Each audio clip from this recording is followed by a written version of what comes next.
Wih,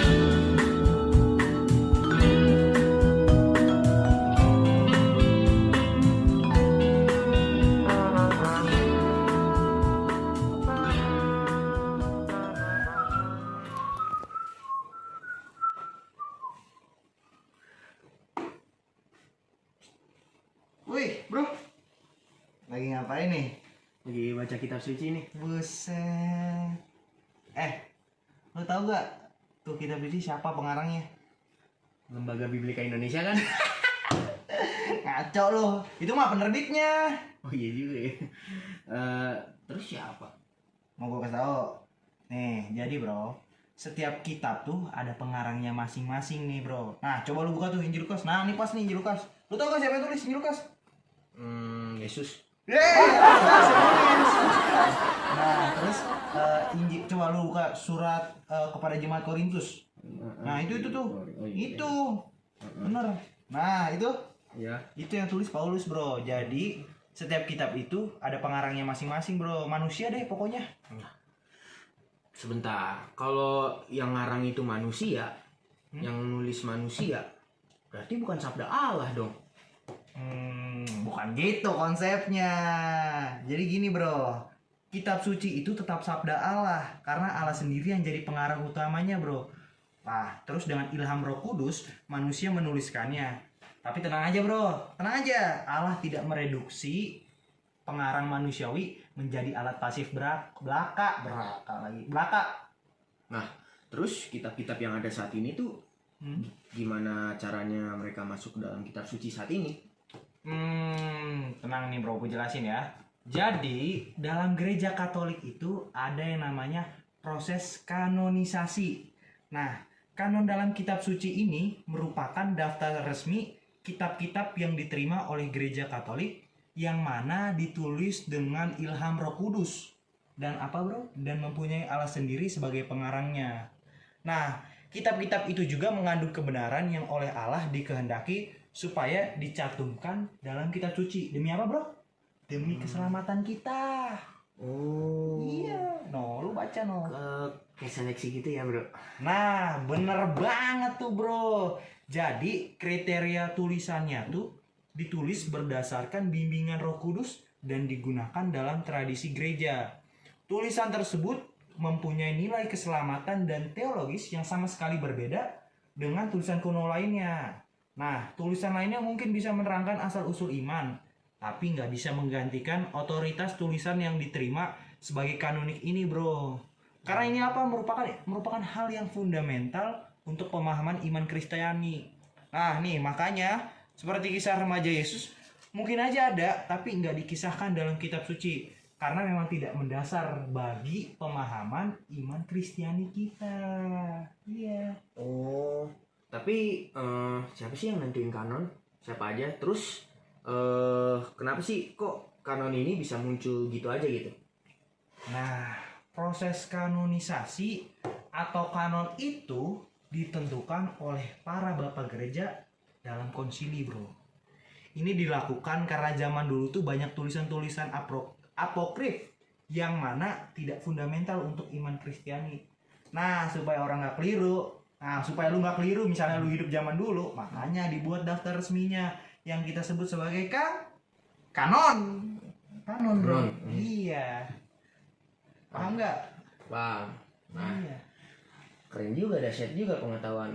Iya dong. BTW, lu baca buku apa? Lu nggak tahu, jangan ketawa lo ya. Ini.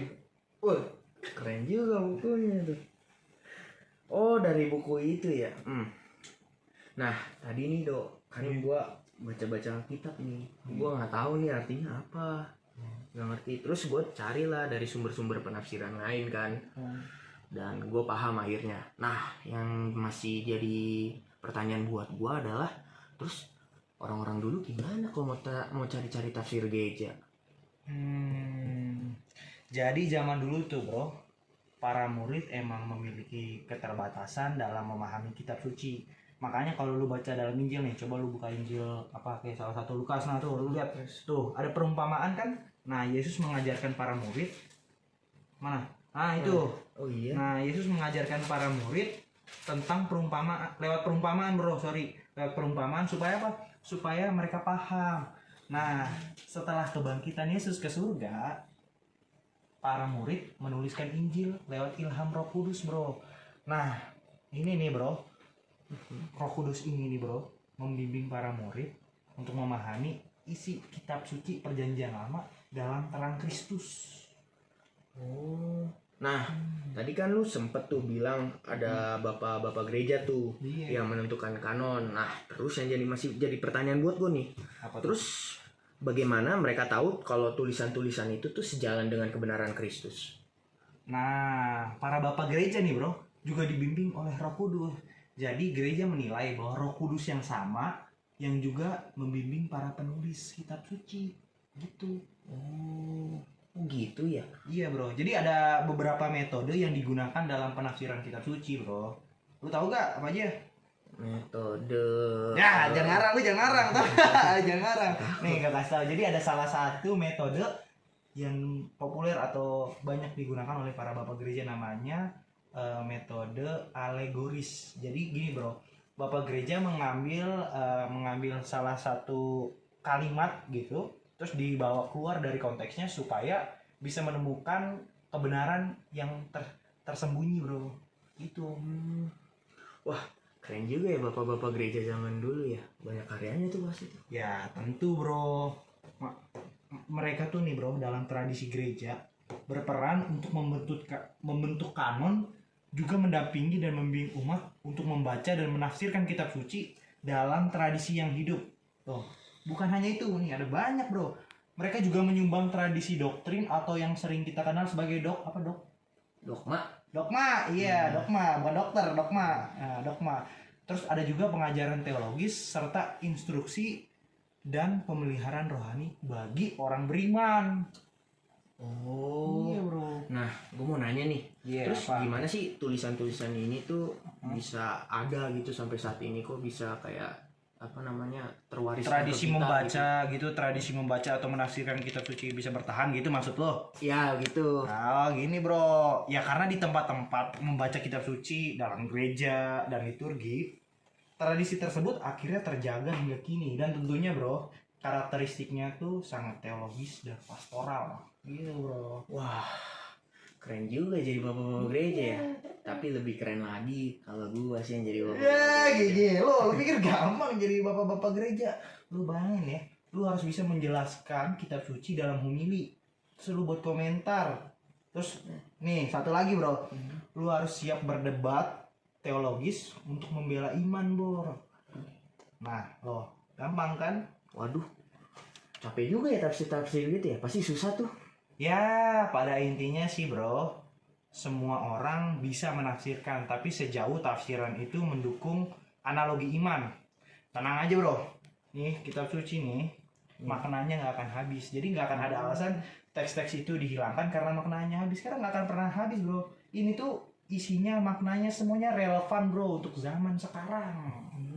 Pantesan nih, setiap gua baca kitab suci ya, gua kayak nemuin banyak hal baru gitu. Nah, itu dia, bro, itu dia.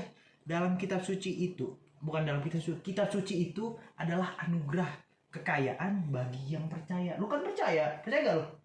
Percaya? Wah, itu dia, bro. Keren kan? Dahsyat juga penjelasan lu. Gua makin paham tentang kitab suci. Kalau gitu sekarang gua mau tidur dulu supaya gua bisa meresapi semua penjelasan lu tadi. Woi, bukan gitu konsepnya, woi.